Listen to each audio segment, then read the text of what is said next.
दोस्तों, भारत दुनिया का दूसरा सबसे ज़्यादा आबादी वाला देश है। यही नहीं, हमारा देश ही दुनिया का सबसे ज़्यादा युवा आबादी वाला देश है। वहीं दूसरी तरफ जापान को दुनिया का सबसे ज़्यादा बूढ़ी आबादी वाला देश माना जाता है।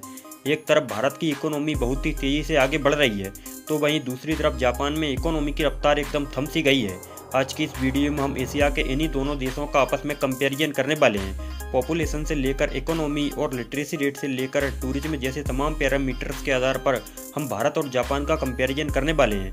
उससे पहले दोस्तों, अगर आप इस चैनल पर पहली बार विजिट कर रहे हैं तो चैनल को सब्सक्राइब जरूर करें।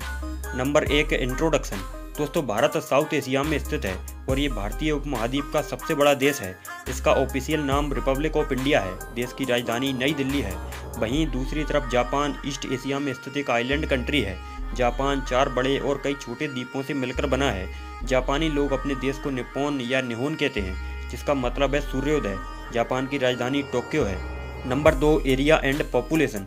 दोस्तों, भारत की आबादी इस समय करीबन 141 करोड़ है, जो 32,87,263 स्क्वायर किलोमीटर के बहुत बड़े एरिया में फैली है। भारत आबादी के हिसाब से नंबर 2 पर है, जबकि एरिया के मामले में पूरी दुनिया में 7वें नंबर पर स्टैंड करता है। आबादी में भारत से आगे सिर्फ चाइना ही है। वहीं अगर हम जापान की बात करें तो इस देश की जनसंख्या करीबन 12 करोड़ 42 लाख है। जापान की यह आबादी 3,77,975 स्क्वायर किलोमीटर में रहती है। जापान की आबादी भारत के महाराष्ट्र राज्य जितनी ही है, जबकि एरिया में जापान राजस्थान राज्य के बराबर है। Number 3, GDP and economy. दोस्तों, भारत दुनिया का 5वां सबसे ज़्यादा इकोनॉमी वाला देश है, जिसकी जीडीपी करीबन $3.5 ट्रिलियन है। Bharat world fastest growing economy है। 1991 में आर्थिक क्रांति के बाद से भारत की इकोनॉमी में बढ़ोतरी होना शुरू हुई। इस समय भारत की जीडीपी ग्रोथ रेट 7% के अराउंड है, जबकि दुनिया के बड़े बड़े देशों की जीडीपी ग्रोथ रेट इससे काफ़ी कम है। जापान को ही देखें तो जापान की जीडीपी ग्रोथ रेट 1.6% के करीब है, जबकि जापान करीबन $5 ट्रिलियन की जीडीपी के साथ दुनिया की 3rd लार्जेस्ट इकोनॉमी है। जापान में अनएम्प्लॉयमेंट रेट केवल 2.8% है, जबकि भारत में ये रेट 6.5% है। जापान ऑटोमोटिव, रोबोटिक्स और इलेक्ट्रॉनिक्स इंडस्ट्रीज में ग्लोबल लीडर है। साइंस एंड टेक्नोलॉजी में आज जापान का कोई मुकाबला नहीं है। वहीं भारत की बात करें तो सॉफ्टवेयर, टेक्सटाइल और फार्मास्यूटिकल भारत की मेन इंडस्ट्रीज में शुमार हैं। Nominal GDP per capita income में जापान 36वें नंबर पर है, तो वहीं भारत जापान से बहुत नीचे 139वीं रैंक पर है।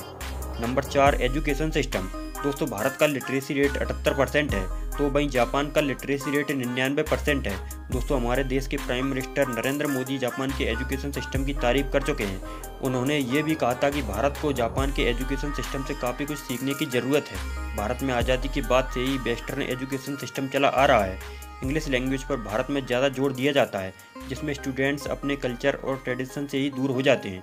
वहीं जापान का एजुकेशन सिस्टम अपने कल्चर और ट्रेडिशन से जुड़ा हुआ है। स्कूलों में टेक्नोलॉजी का भरपूर इस्तेमाल होता है। एक और खासियत जापान के एजुकेशन सिस्टम की यह है कि वहाँ की आबादी का कुछ % हिस्सा ही इंग्लिश बोलता है।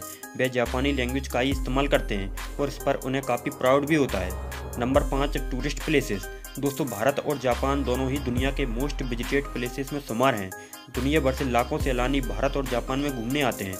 भारत में Taj Mahal, Hawa Mahal, Lal Qila, India Gate, Gateway of India, Victoria Memorial, Charminar और गोल्डन टेम्पल जैसे सैकड़ों टूरिस्ट अट्रैक्शन हैं। वहीं जापान में Hiroshima Peace Memorial, Tokyo Tower, Tokyo Imperial Palace, Mount Fuji और ओसाका कैसल जैसे बेहतरीन टूरिस्ट प्लेसेस हैं। तो दोस्तों, ये था भारत और जापान के बीच कंपैरिजन।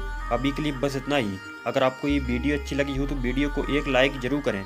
साथ ही ऐसे ही इंटरेस्टिंग वीडियोज पाने के लिए हमारे चैनल A1 इंडियंस को भी सब्सक्राइब करें। अपना कीमती समय देने के लिए बहुत बहुत धन्यवाद।